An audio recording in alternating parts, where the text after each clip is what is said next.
महाराष्ट्र सरकारने 1992च्या जातीय दंगली आणि 1993च्या मुंबईतील साखळी बॉम्बस्फोटांमध्ये बळी गेलेल्या किंवा बेपत्ता झालेल्या व्यक्तींच्या वारसांना नुकसान भरपाई देण्यासाठी 3 दशकानंतर पावले उचलण्यास सुरुवात केली आहे।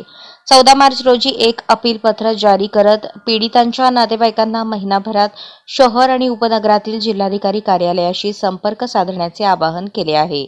डिसेंबर 1992 मध्ये झालेल्या जातीय दंगली आणि मार्च 1993 मध्ये झालेल्या बॉम्बस्फोटांदरम्यानच्या कालावधीतील मृत किंवा हरवलेल्या व्यक्तींच्या कायदेशीर वारसांचा शोध घेण्याचे निर्देश महाराष्ट्र सरकारला नोव्हेंबर 2022च्या सर्वोच्च न्यायालयाने दिले होते।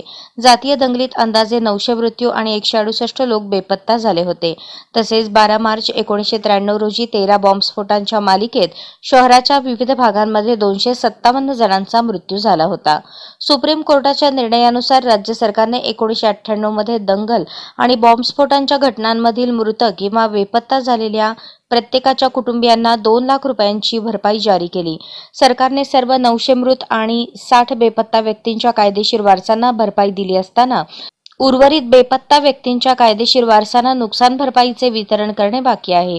बेपत्ता व्यक्तींच्या कायदेशीर वारसांचा पुरेसा पाठपुरावा न केल्याबद्दल सरकारवर टीका करताना सर्वोच्च न्यायालयाने नुकसान भरपाईची रक्कम 1998 पासून 9% व्याजासह सर्व पीडितांच्या कुटुंबियांना अदा करणे अनिवार्य केले। अलीकडील पत्रात सरकारने मृत किंवा हरवलेल्या व्यक्तींची यादी उघड केली, ज्यांचे कायदेशीर नातेवाईक सरकारी वेबसाईटवर सापडत नाहीत।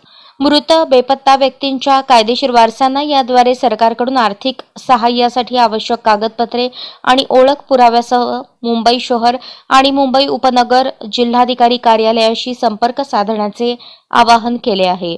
खोटी कागदपत्रे किंवा दिशाभूल करणारी कागदपत्रे प्रदान करणाऱ्या व्यक्तींवर कायदेशीर कारवाई केली जाणार असल्याचा इशारा देखील दिला आहे।